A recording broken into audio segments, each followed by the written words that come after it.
अस्सलाम वालेकुम students, welcome back to the channel mathematics Balar Panjwani. Exercise 2.3 question number 6 ही continue करेंगे। लास्ट वीडियो में हमने पार्ट 10 तक कंप्लीट किया था। आज 11 पार्ट से स्टार्ट करेंगे और हमारे पास जो 11th पार्ट है वो है लिमिट x बिलोंग्स टू 0 17 की power x minus 1 upon x। तो ये भी एक बेसिकली लिमिट प्रॉपर्टी है कि अगर आपकी इस फॉर्म में वैल्यू आती है तो किस तरीके से सॉल्व कर रहे हैं। तो पहले ये प्रॉपर्टी समझ लें। मैं बार बार कहता हूँ पेज नंबर 40, 41, 42 में ये सारी प्रॉपर्टीज आपको मिल जाएंगी। तो इसको देख लेते हैं किस तरीके से बेसिकली प्रॉपर्टी में गिवन है। तो इसका basically limit x belongs to 0 और हमारे पास अगर इस फॉर्म में आता है a की power x minus 1 upon x। तो ये पूरी फॉर्म जो होगी बराबर होती है ln a के बराबर। ठीक है, ये बराबर होती है ln a के। ठीक है, अब यहाँ पर एक और इम्पॉर्टेंट चीज़ भी वो मैं आपको गाइड करूंगा पहले, लेकिन हम अभी क्वेश्चन में मूव करते हैं पार्ट नंबर 11 पे। पार्ट नंबर 11 पे हमारे पास है लिमिट x बिलोंग्स टू 0 17 की power x minus 1 upon x. ये हमारे पास क्वेश्चन है।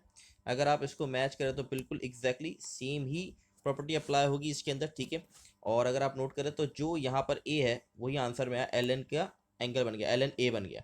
तो इसी तरह इसका आंसर हमारे पास बस one word answer L N 17, that's it. इसका आंसर आ गया हमारे पास एल एन 17 आ गया। अच्छा, बुक में एक चीज़ और मेंशन है, वो ये है कि अगर आपके पास क्वेश्चन आ जाता है लिमिट x बिलोंग्स टू 0, ये एमसीक्यूज में आपसे पूछा जा सकता है e की power x minus 1 upon x. ठीक है, तो अगर हम इसका लिमिट अप्लाई करें, अगर ये प्रॉपर्टी अप्लाई करते तो ये हो जाएगा हमारे पास एल एन ई और एल एन आपस में अपोजिट का टाउन होके ये बन जाते हैं 1 के बराबर। एल एन ई आपस में 1 के बराबर आ जाते हैं। तो याद रखिएगा, अगर इस फॉर्म में आपके पास एमसीक्यूज आ जाता है तो इसका आंसर एल एन ई बनेगा और एल एन ई बराबर होता है 1 के। ठीक है, तो ये हो गया हमारा part number 11 done. Part number 12 पे मूव करते हैं और ये एक इसकी अलग प्रॉपर्टी है, तो इसको भी देख लेते हैं।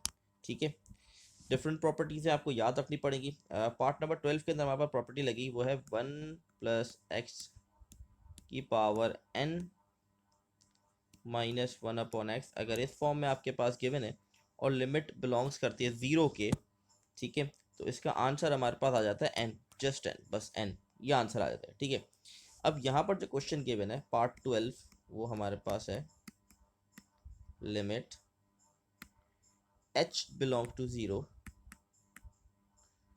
1 प्लस 2h की power n minus 1 upon 5h। अच्छा, अगर मैं इस दोनों चीज़ों को मैच करूं तो यहाँ पर इशू ये आ रहा है कि जो यहाँ पर ब्रैकेट के अंदर है 1 के बाद लिखा है वही नीचे आपके पास होना चाहिए। अब यहाँ पर ब्रैकेट के अंदर है 1 प्लस 2h, तो नीचे भी 2h होना ज़रूरी है, लेकिन यहाँ पर हमारे पास जो डिनोमिनेटर में 5h गिवन है। ठीक है, तो अब इसको 2h करना हमारे लिए अभी पॉसिबल नहीं है, डायरेक्टली कोई चीज़ पॉसिबल नहीं है इसके अंदर 2h करना। तो अब इसको किस तरीके से करेंगे, इसको मैं आपको समझाता हूँ किस तरीके से करना है। ये एक थोड़ा डिफरेंट टाइप्स ऑफ क्वेश्चन है, क्योंकि नीचे 5h को मैं 2h नहीं कर सकता। ठीक है, अगर करना चाहूँ तो वो 2h नहीं हो सकता। ज़्यादा क्या हम कर सकते हैं, डिनोमीटर में ऐड और सब्ट्रैक्ट कर सकते हैं। ऐड और सब्ट्रैक्ट भी करते तब भी हमारे पास 2h नहीं बन पाएगा। फॉर एग्जाम्पल अगर मैं आपको ऐड और सब्ट्रैक्ट करवा भी दूँ, फॉर एग्जाम्पल मैं डिनोमिनेटर में सब्ट्रैक्ट 3h और ऐड 3h कर देता। ठीक है, तो यहाँ पर ये 2h प्लस 3h बन जाएगा। ठीक है, और इसको अलग अलग करने से, अगर अलग अलग मैंने डिनोमीटर ब्रेक भी कर दिया तो ये फिर प्रॉपर्टी अप्लाई नहीं हो सकती। तो इसलिए इसमें और कोई पॉसिबिलिटी नहीं है। ठीक है, मतलब प्लस माइनस करके या मल्टीप्लाई डिवाइड करके इसको 2h बनाया नहीं जा सकता नीचे डिनोमिनेटर को। ठीक है, तो ये इसका मसला है। तो अब इसके अंदर हम क्या करेंगे, इसके अंदर अब ये करेंगे, मैं कहूँगा लेट x इक्वल टू, जो अंदर लिखा है वो है 2h। ठीक है, x को बराबर ले लें 2h के, और अगर 2 को वहाँ डिवाइड करा दूँ तो ये हो जाएगा x upon 2 is equal to h। बस सबसे पहले तो आपने ये कर लेना है। ठीक है, x आपका बराबर हो गया 2h के और h बराबर हो गया x अपॉन 2 के। ठीक है, पहली चीज़ तो आपने ये समझ लेनी है। इसके बाद सिंपल हम क्या करेंगे, अब हम क्या करना है, हमें यहाँ पर हम जहाँ जहाँ h है वहाँ पर पुट कर दूंगा मैं। ये लिमिट 1 प्लस h की जगह आ जाएगा मेरे पास x अपॉन 2,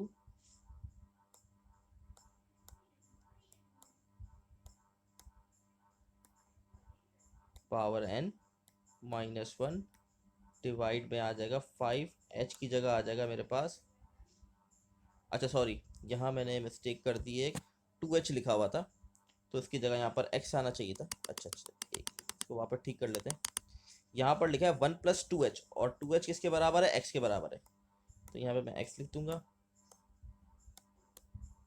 और नीचे 5, और h की जगह आ जाएगा x/2। ठीक है।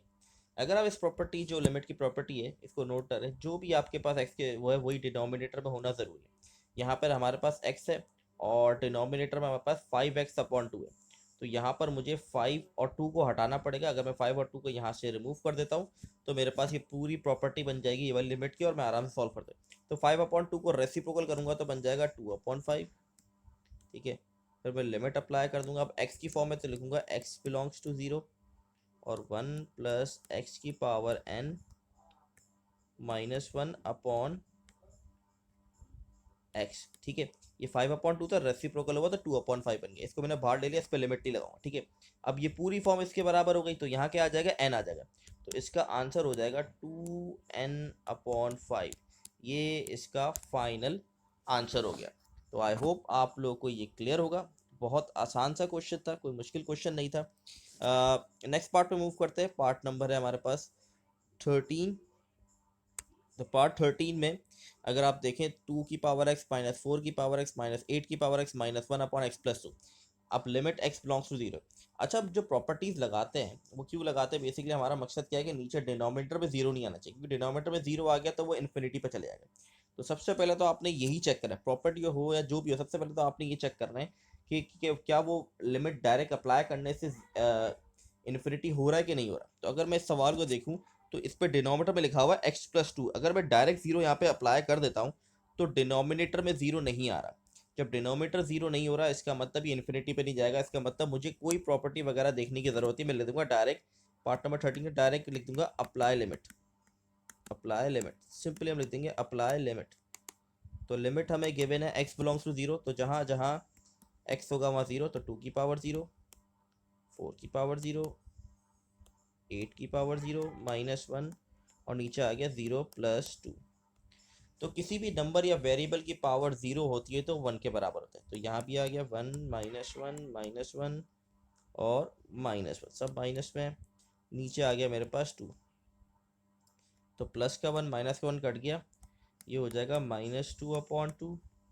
कटिंग कर दी तो हमारे पास आंसर आ गया -1, हमारे पास आंसर आ गया। तो ये हो गया हमारा पार्ट नंबर 13 भी डन हो गया। ठीक है, पार्ट नंबर 14 पे मूव करते हैं। पार्ट नंबर 14 हमारे पास है। अच्छा, सबसे पहले हम ये चेक करेंगे।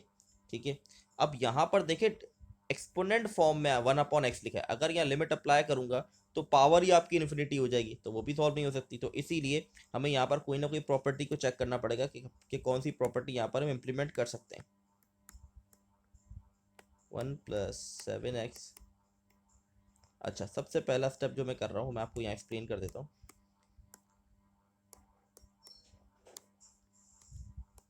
मैंने क्या किया, वैसे जो क्वेश्चन था उसके अंदर होल ब्रैकेट था और 1/x लिखा था। मैंने दोनों को अलग अलग ब्रैकेट देके 1/x पावर लिख दी। ठीक है, अब ये क्यों किया, ताकि मैं प्रॉपर्टी अप्लाई कर सकूँ। अगर आपको प्रीवियस वीडियो याद है, हमने 4 पार्ट किए थे 7 से लेके 10 तक, उसमें ये प्रॉपर्टी हमने की थी कि 1+x⁻x होगा, तो ये बराबर होता है हमारे पास e के। तो यहाँ पे लिखा है 1+7x, तो जो भी लिखा हुआ होता है उसका रेसिप्रोकल पावर में होना जरूरी है। यहाँ पे 7x लिखा है तो इसका रेसिप्रोकल क्या होगा, 1/7x। और हमारे पास क्या मौजूद है, अभी मैं न्यूमिनेटर की बात कर रहा हूँ। ठीक है, 1+7x लिखा हुआ है और पावर में 1/x। अब प्रॉपर्टी ये कहती है जो भी अंदर आपके पास 1 के बाद लिखा हुआ है नंबर, वो पावर में होना चाहिए ना, रेसिप्रोकल फॉर्म।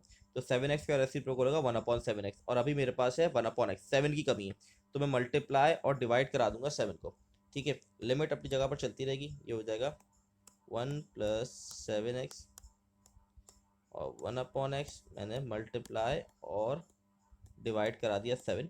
अब नीचे डिनोमिनेटर में भी यही सिचुएशन है, लेकिन यहाँ पर बीच में माइनस है। तो अगर आपको याद हो प्रीवियस वीडियो का, अगर माइनस वाला सवाल भी हमने किया था तो माइनस हटाने के लिए हमने प्लस लगाया था और ब्रैकेट के अंदर लिख दिया 9x।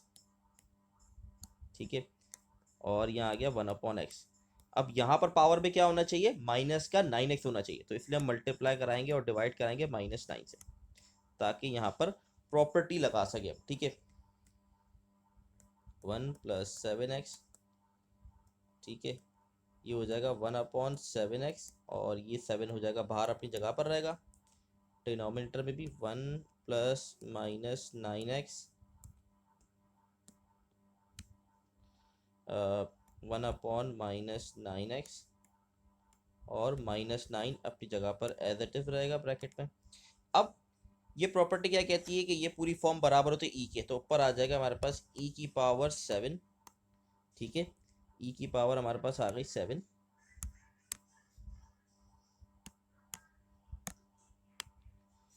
क्योंकि ये जो फॉर्म है, ये पूरी फॉर्म जो है ये प्रॉपर्टी बन गई, तो इस प्रॉपर्टी में क्या होता है, ई आ जाता है, ई आ गया और ये 7 बच गया, तो ये आ गया e की पावर 7। इसी तरीके से ये पूरी फॉर्म जो है ये भी ई बन गई, और बाहर क्या लिखा हुआ है -9, तो नीचे आ जाएगा e की पावर -9, ठीक है। अब ये है e की पावर 7, नीचे e की पावर माइनस, जब डिनोमिनेटर वाले e को ऊपर लेके आऊंगा तो वो बन जाएगा e की पावर 9 पॉजिटिव, क्योंकि साइन पॉजिटिव हो जाती है। अब इन दोनों बेस से में पावर क्या हो जाएंगे, ऐड हो जाएंगे, 7 और 9 हो जाएगा 16, तो e की पावर 16 हमारा करेक्ट आंसर है। मैं इसको एक बार बुक में भी देख लेता हूँ यही आंसर है कि नहीं, ताकि वेरिफिकेशन हो जाए। तो 2.3 हमारे पास क्वेश्चन था, तो e की पावर 16 यही इसका करेक्ट आंसर है। तो आई होप आप लोग को आज की वीडियो में चीज़ें क्लियर होगी। लास्ट 4 पार्ट्स रह गए, उनको इंशाल्लाह नेक्स्ट वीडियो में करेंगे। तब तक के लिए अल्लाह हाफिज़।